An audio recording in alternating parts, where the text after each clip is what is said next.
Life without inventions by Black women. You know, we run the world. We created the world. I feel like the first woman was found, like the first woman ever was like in Africa. I don't know. That's my story. I'm sticking. Yeah. She was in Africa. That's my story. That's my version. That's what I'm telling my kids. I don't know. Y'all can tell them whatever y'all want. That's what I'm thinking too, because it was naked and it was hot. So they had to have been right at the equator. Mad hair, like I don't know. I mean, y'all can tell y'all kids whatever version, King James, whatever. I'm just telling y'all my version. Niggas was in Africa. You know what I'm saying? It was hot. You know what I'm saying? Up again. Inches, period. Baby hairs curled up, you know what I'm saying? They ain't had no choice. But what would the world be without inventions from Black women? Let's get into it. Okay. So when we go to the movies and we go 3D movies, guess what? That was invented by a Black girl. So all of your Marvel movies and the Batmans and the Supermans and the Wakandas, you would not have that 3D element that all the kids and all the guys love, because we know men love 3D movies too. Yes. You would not have that without Valerie Thomas, who was a physicist, an inventor, and a NASA data analyst. I mean, she was a beautiful Black woman at that. Okay. You couldn't get over on her. Okay, another invention by a Black woman, home security. Don't need security in the club. Period. Right. Marie Van Brittan Brown, of course, she invented the home security. She was a Black nurse and an inventor.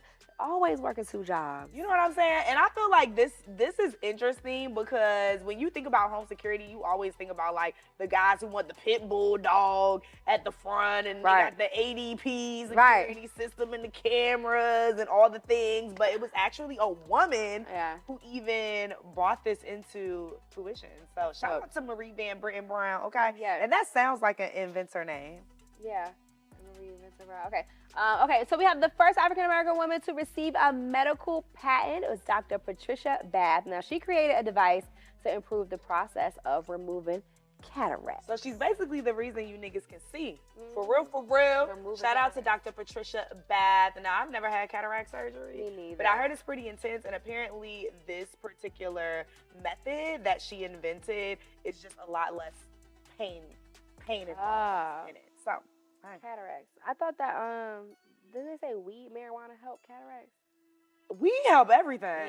Yeah. So it probably does. I agree. Okay, let's talk about Miss Alice H. Parker. Miss Parker. That's your cousin. That's my grandma, girl.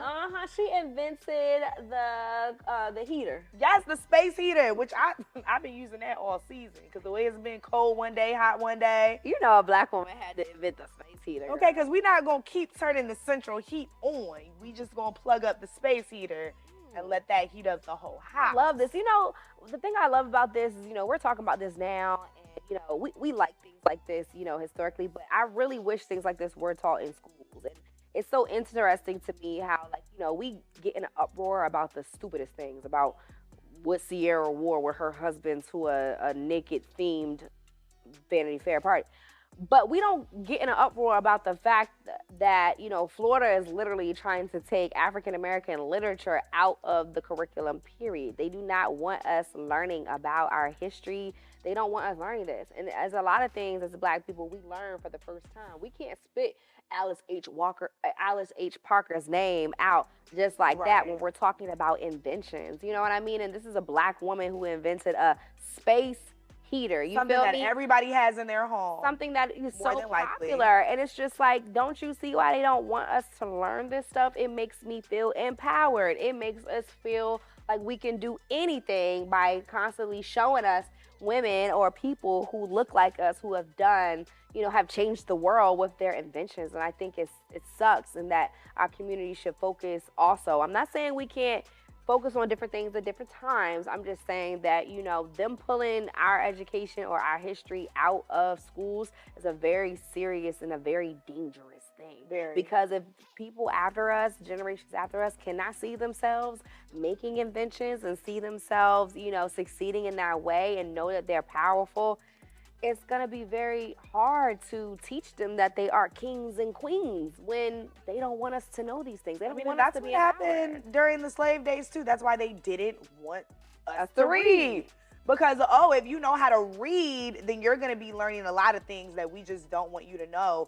And the same thing goes for our education system here in America. And that's really where it starts. So many times we talk about, oh, we need affirmative action for, oh, we need this and we need that and we need protest and we need Black Lives Matter and we need voting rights. But really, what we truly need is we need to change our educational curriculum from the very bottom. From the time that our kids are in daycare, 2-3 years old. I know there's a lot of daycares that, cater to Black children or, teaching them certain things that they wouldn't necessarily know in public school or in older school systems.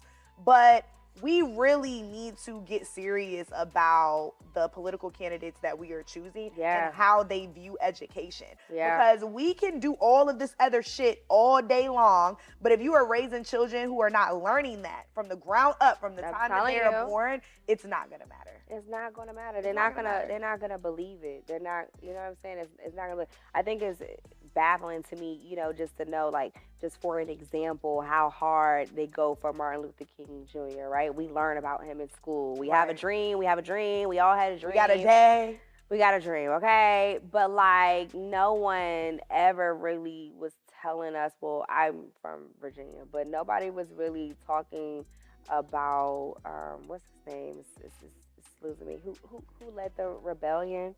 The slave rebellion Nat from Turner? Nat Turner from Southampton, Virginia. Like, we didn't learn about Nat Turner in school. Like, they don't want to teach us about you might have saw one who led a slave rebellion. No, they don't want to teach you that. We want to teach you about this guy who had a dream. Like, it's like, just really, like, pay attention, but also take it upon yourself to learn these things so that we can pass it down to our kids, because that's the only way they're really going to feel powerful, like they really can't do anything, because we've really been doing stuff, like inventing stuff. Like, who was it? Sarah E. Good. She was an entrepreneur and an inventor who created the cabinet bed, a fold-up bed that transforms into a desk. Like, I need fold-up bed in the Marriott that y'all be at. These simple inventions that we use every single day. The cool thing about Sarah E. Good too is that this invention actually sparked the invention of other space-saving furniture. So, like, this invention was like, oh shit, we can build furniture where we can like put a bed up and we can put a bed and pull it out. What? So Sarah E. Good led the way for so many more inventions, especially when it comes to the home. And we all know that women, we are the owners of the home. So I thought that this was dope because, of course, a man stole her idea. And so we never knew these things, but Sarah was leading the charge, baby. Foldable bed to a desk. I could use one of those. Let's talk about Bessie Virginia Blount. Now, you might have heard of her. She's a pioneer, physical therapist, inventor, and scientist, and she created the feeding tube. Now, this is a life-changing invention right here, quite literally. So smart. Bessie Virginia Blount. Come on. That sounds like a, I don't know. Bessie. What happened to names like a real bitch? Right. A bad bitch. Bessie, a bad bitch. Whatever happened to names like Bessie? We need to take it back to the basics. I feel like Kirk Franklin was saying this or a lot of other days. He said we need to take it back to the Bessies, to the Marys, to the Shirleys. Getting things done. To the Barbaras. Come on, Deborah. We don't need no more Takeshas. Somebody the other day, I saw somebody tweet, they never met a baby Keisha. They always meet Keisha when she's grown. Because typically, I feel like the baby be Kiki. Yeah, for the long time. Quiche. Yeah. But shout out to Bessie, the feeding tube. Man, we appreciate it. We just wanted to highlight. Still, Black women, once again, keeping you hoes alive. Every time. I love that. That just makes me feel empowered to know, like, other Black women who made inventions and just, like, changed the world with it and left us something here. Like, left us space heaters. Someone remembers it. And that's what this podcast is for, because we're bringing truth to life.